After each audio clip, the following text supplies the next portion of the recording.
Hello everyone, this is Fletch from Twilight Render. Welcome to the 6 Essentials to Rendering with SketchUp and Twilight Render. This is part 6 in the series. If you've made it this far, congratulations, we're almost there. Today we're going to be discussing the render settings and the render dialog. Let's start by opening the Getting Started Tutorial Complete.skp file. And let's open the render window and see what we have here. In the first position here we have the render settings, and the next position is the size, and then this checkbox will change this size depending on the proportions of your view in SketchUp. So if you're trying to match the SketchUp view exactly, you'll want to leave this checked. But if you want to give a exact pixel size, then you need to uncheck this box and then it will use this exact size. Typical high resolution image you might render be 1920 by 1080 or maybe double that for 4K resolution. So one neat little button we have here is the set render size to the current SketchUp view. If I click that button, then it will match the SketchUp view exactly. And now if I wanted to, I could go in here, make sure that this is linked so that when I change one, I change the other. And then I could double the size of one of these numbers, for instance, or just maybe set it to an even number of 3000. And now it will match exactly what is in SketchUp without using the fit to view proportions. But let's say if you wanted to change this from this odd number here, you would unlink and then change this to 1800. And now it's loaded in there. You can also just type the size directly in, 3000 x 1800, and hit enter. Or you can use even a capital X. It doesn't really matter. Sometimes architects have their caps lock on. So either one will work. But for today, let's try 800 by 500. We can hit render, but before we do that, let's talk about these other things down here. They can be confusing at first. Update content means that as you render, every time you hit the render button, it's going to process the model, which means it's going to take all the geometry and convert it from SketchUp format to something that the render engine can read. If you want to avoid that processing time, you can use this button here. I'm going to stop the rendering. And you can set this update content to be the camera and lights only. So maybe you are working in this view and you're tweaking the lights or you're tweaking the camera setting, but you don't want it to keep reloading all the geometry in the scene. And this is really important later if you have a large scene with lots of polys in it. This would allow you to just update the camera and lights. However, be careful with that, because if you do change anything in the scene geometrically, it won't update, and then you'll get confused as to why it's not updating, and that's because you've changed this update content. This one allows you to just update the cameras only, and this one will update no content at all, but maybe you're changing the size, or maybe you've test rendered and now you're happy with it. You don't want to update the content, you just want to render something larger. You can change this right here, double your resolution or what have you, and now you've got basically instantaneous re-rendering. So I'm not going to save that old image, and I'm going to hit new, and you'll see that it basically instantly starts rendering, and it doesn't take any time to process the geometry at all. All right, let's talk about this scene tab here. Typically you'll want to leave this on current view, but maybe there's a scene that you have specifically that you want to render. Let's say you always want to render the reflecting pool. And no matter what you do or where you go, it's only the reflecting pool that you want to see updated. So I'm going to say camera only. I'm going to say reflecting pool. Maybe we change this to something so it'll show. Let's try the close-up view. And if I hit play, even though in my SketchUp view I'm looking at a different view, it's going to render this scene called close-up. I'm updating only the camera, and now it's up in that close-up view. It's rendering that view instead.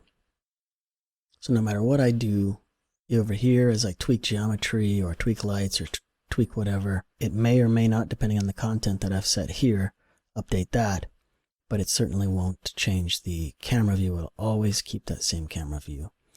And this can be handy, but it can also be frustrating if you forget that you've set this. So be careful with this. Remember what you've set here, and always check if you're getting frustrated with your scene not updating in the rendering view to make sure that this is set to either current view or the proper scene that you want. Okay, stop that now. The next is the camera settings. So here you can change the focal length, you can change the film size. And again, these are for advanced uses. Most people will never need this. If you want to set your focal length, in SketchUp you use the zoom tool and you hold down the shift and drag to change the field of view. There you go. So that changes this, and you can set this to whatever you like. That would be my recommendation, to use that and then set your scene, and then it will use that focal length. But you can also change it here as well. There is SketchUp View, Cylindrical or Spherical Projection, and the SketchUp View is what we've been using all along. Cylindrical or Spherical is for different types of effects. Maybe you're going to create a spherical image and do a 360-degree turnaround on a website or something like that. So you use this spherical projection. And when you use spherical projection, you want to use a 2-to-1 ratio on your image size. So 800 to 400, 4000 to 2000, something like that. When you use cylindrical, render a panorama in a full circle around you. So you'll see when you hit render, this image will appear distorted, but it's in the correct projection for the program that you're going to import that into. And the program that you import this into will know how to project this properly in its usage. For instance, there are some wonderful software packages out there, such as 3D Vista Virtual Tour, which allow you to import your 360-degree panoramas, and then you can create a virtual tour of that by also adding your floor plan, and you can place points on the floor plan to navigate through the spaces and so forth. So that would use the spherical, and I highly suggest using that one with 4000 by 2000 resolution. It's quite good.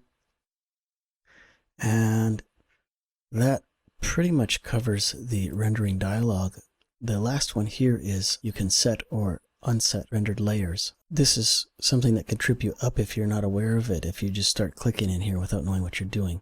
But basically, you could have a layer that you can see in SketchUp and disable in rendering. It comes in handy with some situations where you're trying to build things and you want to see things in SketchUp, but you don't want them rendered inside of the model. Maybe some 2D plants or something like that that you can see inside of SketchUp for reference, but you don't want them to render in Twilight. So you can uncheck here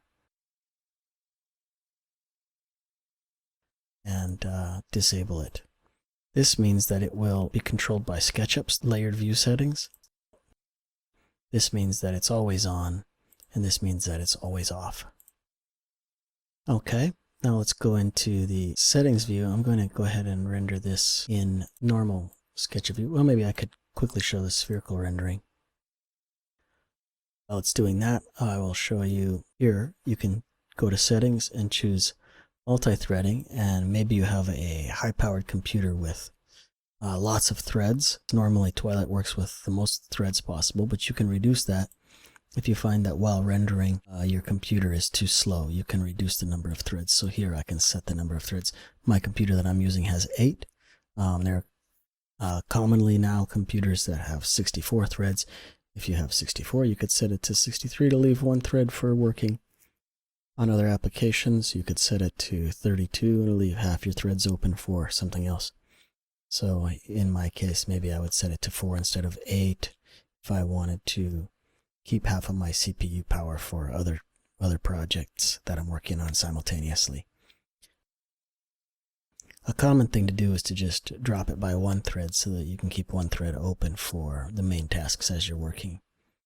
But SketchUp also, when it renders, is automatically rendering on low priority mode, which means your computer will give other tasks that you're doing at the moment higher priority than the rendering. So the rendering sort of works in the background as you do other things and hopefully doesn't disrupt your workflow too much. And now we can talk about watermark. You can add a watermark file. You can choose where you want it on the image, and so that whatever you render will be given that watermark, and then you load your image. So as soon as you choose a place, then you can load an image file, load a PNG with transparency so that it will overlay that over the top of your renderings. Next, we have the advanced render settings. In the advanced render settings, there is a capture screenshot for overlay if you're using Twilight Render Pro. Twilight Render Pro allows you to use whatever screen style you're using and overlay it on top of the rendering. If you enable this, it takes just a little bit longer in render time every time you try to render something, because it's capturing a screenshot first before it starts rendering. So I have that disabled by default, but if you find that most of your renderings you like this overlay look, then turn that on. If it's turned on, hit OK here. You can go to the post-processing, and you can choose under Composite SketchUp View, you can choose your type of overlay you're going to use. And since I didn't have one set, I'll do it like this. Let's close this. Let's set the view to be shaded. Let's change our camera projection back to SketchUp View. And let's try this again. So again, we have advanced render settings, capture screenshot for overlay set. And we're going to hit play now. And we go into post process and make sure we choose overlay.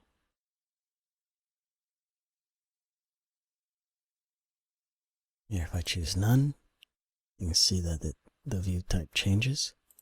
If I choose screen, it's overlaying with the screen mode, the SketchUp view and the other view. Go to multiply, dodge. You can see how it gives different effects, and this is really, really effective, especially when teamed up with the denoise add-on. So I highly encourage you to get it for Twilight Render Pro. You can buy the denoise add-on. If you have a CUDA enabled video card, enable denoise, and it cleans up immediately. And when teamed up with the overlay mode, you can get some really cool artistic effects nearly instantaneously. When you're rendering, in this case I'm rendering with the exterior daytime preset. That means that it's just rendering with sun and then the sky. In this case I have a spherical sky set. When you're rendering like that, and if you want to stop, if you're happy with it, if you were to stop it now, you would see this banding happening, because actually it's rendering 8 times at once. So each of these threads maybe is one or two clicks behind the next, and that's why you're seeing these bands appear. So you can just right click on the image and say stop before next pass, and now it will render out the full pass on each thread and give you a clean image without these bands. As soon as they're done, here you can see the progress is still happening. As soon as they're done, then they will stop rendering. Here, while we're doing that, we can choose different, let's try exclusion, see what that does. And try soft light, some nice effects. When you combine that with tone mapping, and we boost the exposure here. So I have the exposure, and then we have the soft light overlay. You get some really neat looking effects happening. And so on and so forth. So they're similar to the way Photoshop's layers work. And there we go, it finished, and it doesn't have the banding anymore. And with the denoise, it has this really artistic kind of watery look to it. It's looking great. And now turn off the composite, and you see what that looks like. So when you composite with overlays, you'll definitely want to change how the exposure is set. Perhaps even combine it with a linear instead, and increase and decrease these accordingly. Okay, so I'm going to disable that for now, and we're going to put this back on simple. Set the exposure to 1. For exteriors, that's typically the setting you'll be using. And let's look at the next step. Section cut rendering is enabled here. So now it shows that it's turned on. That means that when I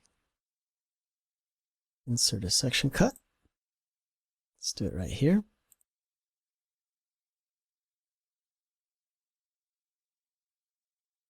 And hit render. Now you can see that that rendering is taking into account that section cut. You can place in multiple section cuts and they will be rendered as well. And those with Twilight Render Pro have another option, which is under Extensions, Twilight Render V2. You can enable objects and add in a section plane, and you can use section sphere, cylinder, cube. And there's also an infinite plane if you wanted to throw in an infinite plane. That's nothing to do with sections, but all these other ones do. So I can insert a cube and it will act like a section cut, but in that shape, or the sphere. And it can be great effects for doing cutaways for architectural renderings or artistic renderings. Combining that with the overlays, SketchUp and Twilight become a powerful combination for getting amazing renderings very fast and just gripping graphics. So, you know, feel free to experiment with those.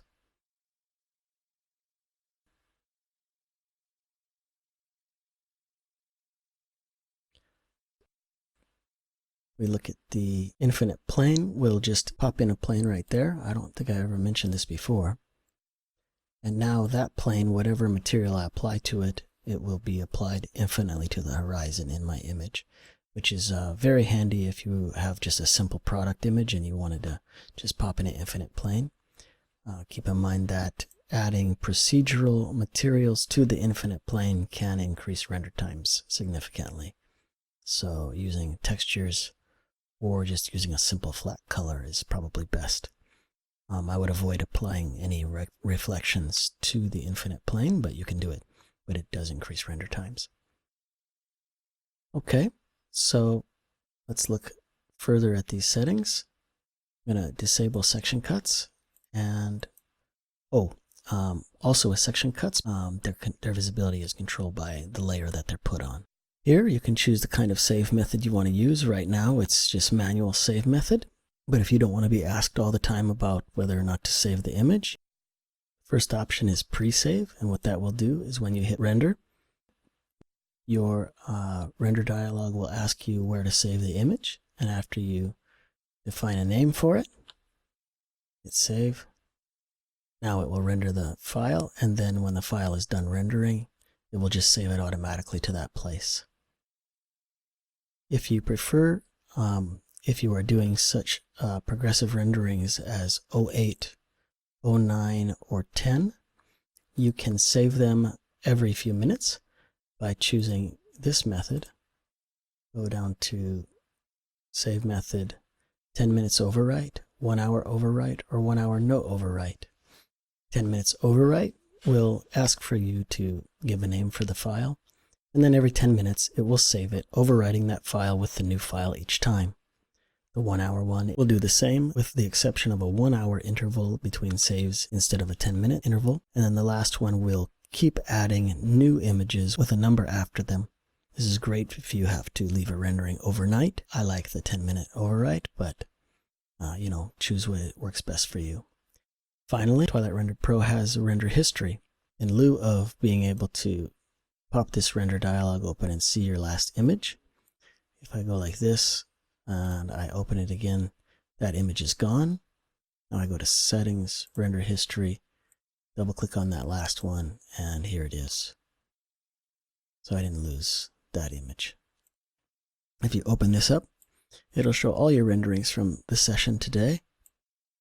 And if you double click on any of those, it will open them up. You can even do some post-processing on those images. And with the exception of you can't use composite overlay, but you can still use the denoiser and you can save that file out. Let's talk about when you do save your image. So let's see, I'm sorry, I had the save method to pre-save. Let's set it to manual. If I hit play and render this image, I'm going to fast forward real quickly. Okay, so here I have my image. If you go to save that image, you choose Save As, it will ask you to just give a name, and it defaults to JPEG, but you can add any of these suffixes onto the file name, and it will save in that format. .png would be my advice, as it's the smallest file but lossless quality. .tiff would be completely lossless quality.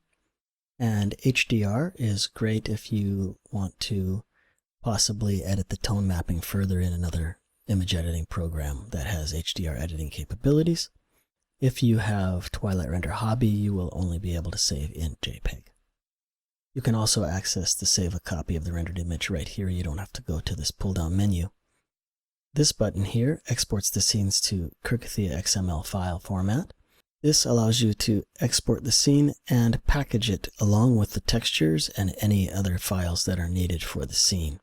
So if you need to take your scene from home and bring it to your computer at work, you will want to export it using this method so that it will bring all the textures with it, all the bump maps and everything that you've applied, any spherical image in the scene, and all the settings, and including an XML version of the model.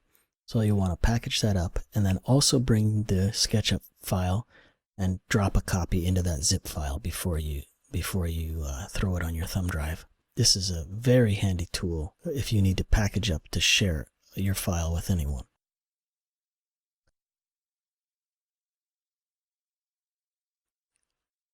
Let's talk about, now we can go to Options. In the Options dialog, you can reset your save dialogued answers here. So if you chose to eliminate showing certain dialogues in Twilight that popped up that were maybe bothering you, but now you need those dialogues back, it's here. You can reset all your dialogue positions here. If you have somehow accidentally moved a dialogue off the screen and it won't come back, you can reset it here.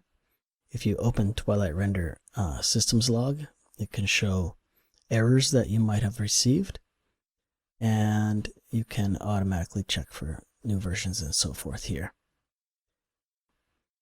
Now, here's where you can choose where your directories are for placing different map packs. Maybe you have external map packs or something like that you want to be able to see inside of Twilight. This is where you would browse to them and load them up.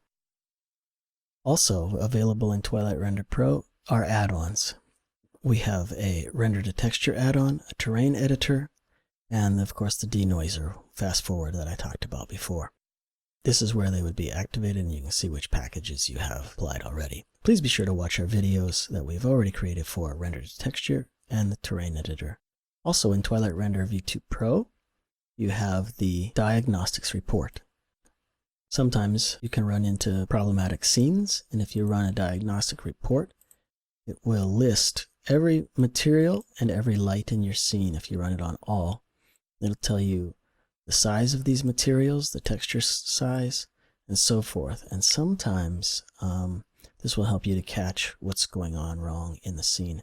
Maybe you have a extremely high resolution image that is in your spherical sky, or maybe in some material that you've imported that is just way too big for the scene, and it's eating up the RAM and maybe causing problems. Twilight Render V2 Pro also has a clean scene. So if you have applied a bunch of materials into a scene and it just doesn't seem to be working, maybe there's some errors or there's something going on weird in the scene and you're not sure what it is, sometimes it's just faster to just clear all your materials and start over again. And this is what you can do. You can clean all, which would remove all the lights and everything, or you can just clean your materials, which remove all material properties. Okay, so let's talk about Twilight Render settings. The render presets are very important. There are the main set of easy rendering settings, but these settings were made with architects in mind and with basic scenes in mind that we've experienced, but that doesn't mean that they can work in every scene. I highly recommend using Prelim for preliminary images. It's meant to just give you an idea, a very quick idea of how the scene is looking. You would never want to use it for high quality renderings. I always use it just for quickly setting up scenes and running quick test renders, and then I slowly move up the chain until I finally go to my final render setting. For interiors I use 09, and for exteriors I use 08. That's not to say that you can't use these others, and there are many times when these other render settings are perfect for many things. But in addition to these settings, if you want to create your own setting, if you have Twilight Render Pro, you can go in and edit these settings. You just click this edit button right here. It'll open up an editing dialog, and you can choose whatever value you wish to change. So for instance, if I wanted to change the diffuse sampling, I could click on this, click on value, and it opens up this dialog, and I can change that to whatever I want. So 512 or whatever. After you've changed whatever you'd like to change, you can save it, but I highly recommend you save it as. Do a save as, put it in a custom folder, and then later you can come, and when you open up the render presets, you can go to that custom folder and find it in there. So here are a few that I've done in the past. Those are the main easy settings. They come in basically two groups. The first 1 through 7 are biased render settings, and 8 through 11 are unbiased render settings. Actually, the exterior daytime is path tracing progressive render setting, and it is meant for exteriors with only 2 lights. That's sun and sky. If you're doing an interior with 2 lights, it might work okay, but anything more than that, it starts to bog down. But it's really optimized for that, so that in some senses, this is sort of a hybrid setting of biased and unbiased, but highly optimized for exteriors. It works great, except with maybe some HDR images. Some HDR images cause the reflections from metals and shiny surfaces to look strange, so maybe avoid HDRs with exterior daytime. If you're using an HDR with a daytime scene, just switch to 09 interior. It works great on exteriors. This is a great all-around render setting. Highly recommend it. Generally, the best renderings on our website are done with 09. And for interior, exterior, any lighting situation, any material situation, it's great. Interior 10 Plus is used in cases where 09 might not work. 09 is Metropolis Light Transport. Interior 10 is Metropolis Light Transport with bidirectional path tracing on top of it. So it's like 2 different progressive render methods, one on top of the other, and therefore it takes twice as long as 09.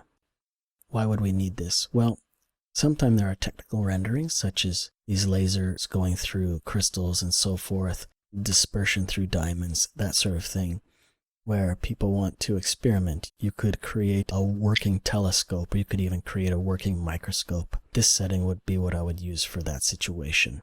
99% of cases, 09 works for everything. There are some artistic maybe reasons or technical reasons you might want Interior Plus, and it's there for you when you need it. Interior Preview is simply 09, but without super sampling. So that means that the noise will not clear up nearly as quickly, but the image will appear more quickly. So you can get a quick idea of your image just by using Interior Preview, but it's really not going to clear up very easily for you. So even though it appears quick, use 09 for final images. But if you want a very quick preview, you can see that when combined with the denoise rendering, it actually creates a pretty neat image right away. It might be a little blurry, but maybe you're trying to give just a quick idea, a little conceptual sketch, a little watercolor image to your client. This is super powerful. Within a few seconds, you already have your image done for you.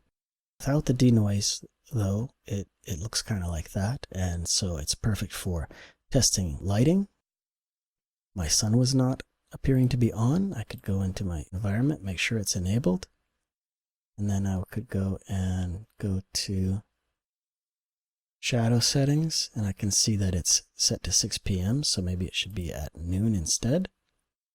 I'm going to go to view and disable section planes and section cuts. Okay, now I'm going to turn on the sun, make sure that, yeah, there we go. Okay. So now I'm going to disable the sun here, but it'll still render in Twilight just fine. And now we're using, again, interior preview setting for a quick preliminary rendering. Oh, see, this is a perfect example on my update content, cameras only, so I did not update my sun. I'm going to turn that off. Now you'll see that loading the scene geometry takes time, which is a great idea. This is why this update content button is there. If you're running a bunch of test renderings, it's really nice to have that, be able to switch that off so that it's not processing the geometry through every time. And now we can see the sun's looking much better in this image. I should have turned that on a lot earlier, but nevertheless, there it is. Under the advanced settings are the render passes such as Alpha Mask. Alpha Mask allows you to create that crisp outline for use in Photoshop or other photo editors for doing overlays. You can find great tutorials on our website of how to use the Alpha Mask, but very quickly I would double my resolution from my final image, run the Alpha Mask and save that out, and then import that into my image editor and use it as the mask in architectural renderings for putting in different skies in the background.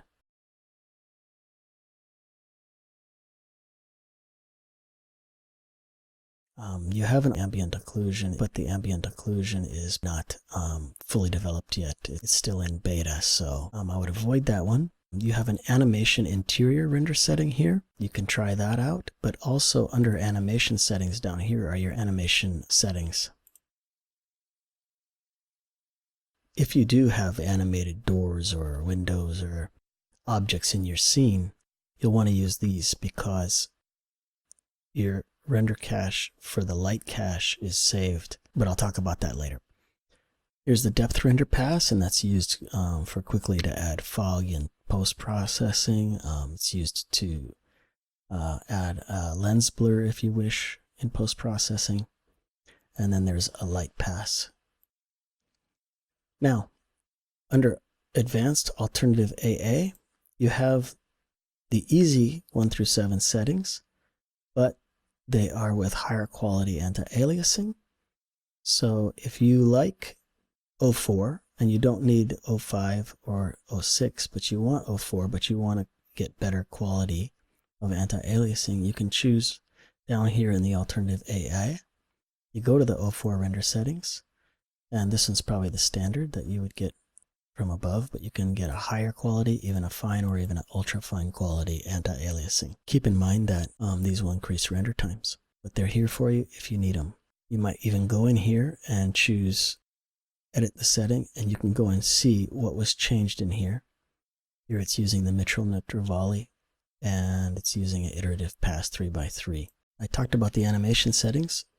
Your light cache you'll want to save. So let's say you're rendering an animation, and we'll go to here and we'll go to our animation editor. Now when I render this, it will render the animation out. If I go into the animation settings, pick a start and an end time, and if you want 30 frames per second, you set it here. End time would be 10 seconds, for instance. If you want the starting number to start on something other than 0, you can set it here. You can set your base name for your image right here, and then as it renders, it will render to that place where you specify here. And here's where I'm talking about the light cache. You want to reuse your lighting information because that will greatly speed up your animation render times.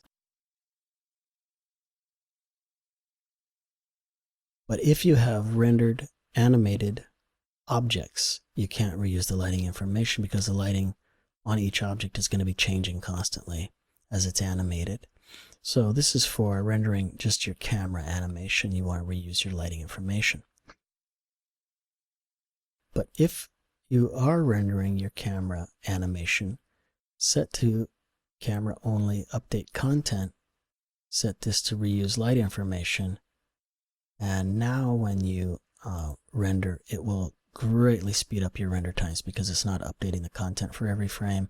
It's saving the rendered light cache for the first frame, and then after that first frame, each frame after that will render much more quickly.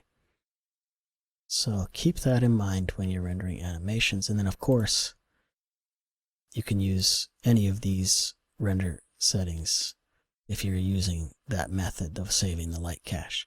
But if you're not able to save the light cache and you are rendering all, if you have to update all in your scene because you're rendering animated objects, then you will need to choose one of these animation settings here. And you'll have to play with that and figure out which one is best for you.